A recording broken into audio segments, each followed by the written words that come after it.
Introduction: The InGen Incident.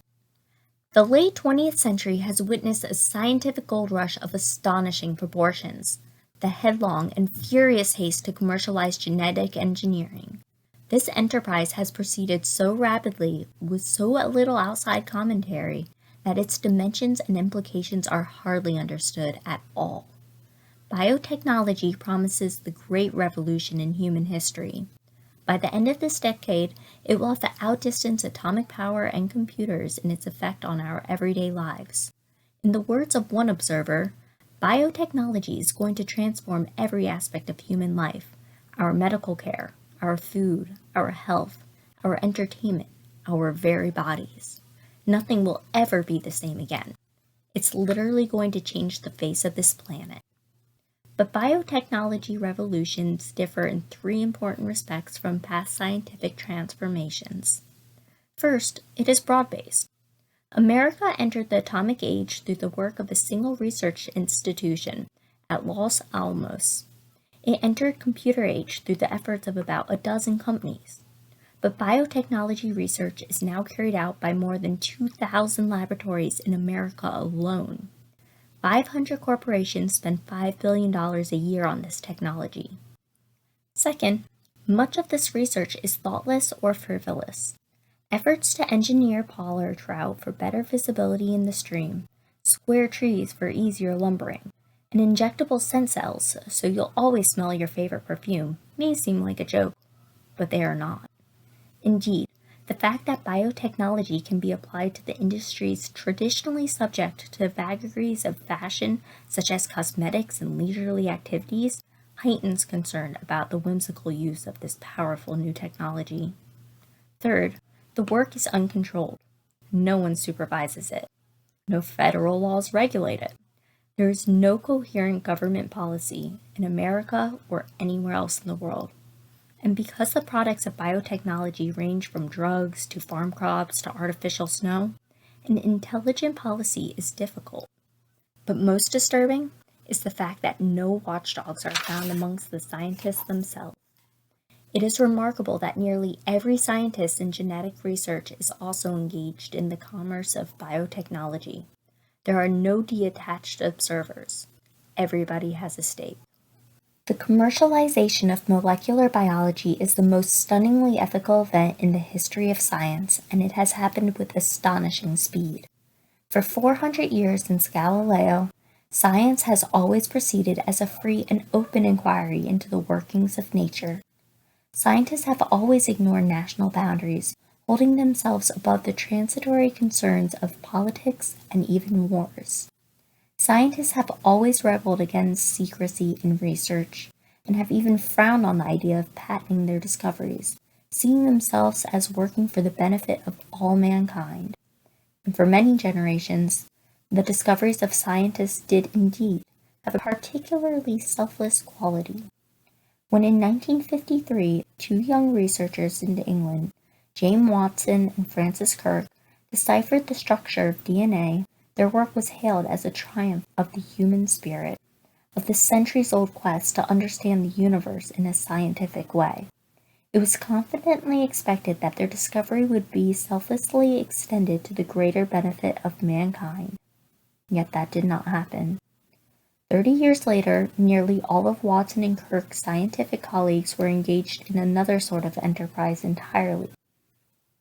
Research in molecular genetics has become a vast, multi-billion-dollar commercial undertaking, and its origins can be traced not to 1953, but to April 1976. That was the date of a now famous meeting in which Robert Swanson, a venture capitalist, approached Herbert Boyer, a biochemist at the University of California. The two men agreed to found a commercial company to exploit Boyer's gene splicing techniques. Their new company, Genentech, quickly became the largest and most successful of the genetic engineering startups. Suddenly, it seemed as if everyone wanted to become rich. New companies were announced almost weekly, and scientists flocked to exploit genetic research. By 1986, at least 362 scientists, including 64 in the National Academy, sat on the advisory boards of biotech firms. The number of those who held equity positions or consultancies was several times greater. It is necessary to emphasize how significant this shift in attitude actually was. In the past, pure scientists took a snobbish view of business. They saw the pursuit of money as intellectually uninteresting, suited only to shopkeepers. And to do research for an industry, even at the prestigious Bell or IBM labs, was only for those who couldn't get a university appointment. Thus, the attitude of pure scientists was fundamentally critical towards the work of applied scientists and to the industry in general. Their long-standing antagonism kept the university scientists free of contaminating industry ties, and whenever debate arose about technological matters, disinterested scientists were available to discuss the issue at the highest levels.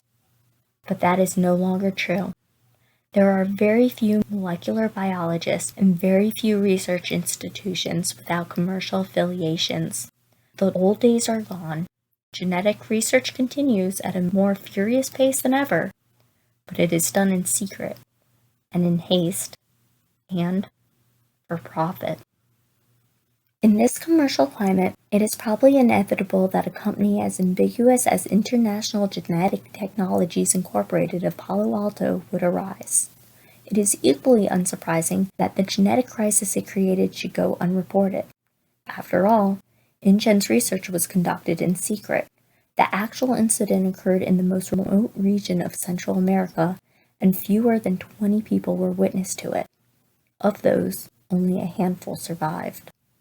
Even at the end, when the International Genetic Technologies filed for Chapter 11 protection in the United States Bankruptcy Court in San Francisco on October 5, 1989, the proceedings drew little press attention. It appeared so ordinary. InGen was the third small American biotechnology company to fail that year, and the seventh since 1986. Few court documents were made public since the creditors were Japanese investment consortia such as Hamaguri and Densaka, companies which traditionally shun publicity. To avoid unnecessary disclosure, Daniel Ross of Cohen, Swain & Ross, counsel for InGen, also represented the Japanese investors, and the rather unusual petition of the Vice Consul of Costa Rica was heard behind closed doors. Thus, it is not surprising that within a month the problems of InGen were quietly and amicably settled.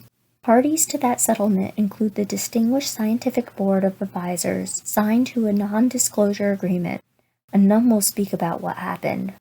But many of the principal figures in the InGen incident are not signatories, and were willing to discuss the remarkable events leading up to those two final days in August 1989 on a remote island off the west of Costa Rica.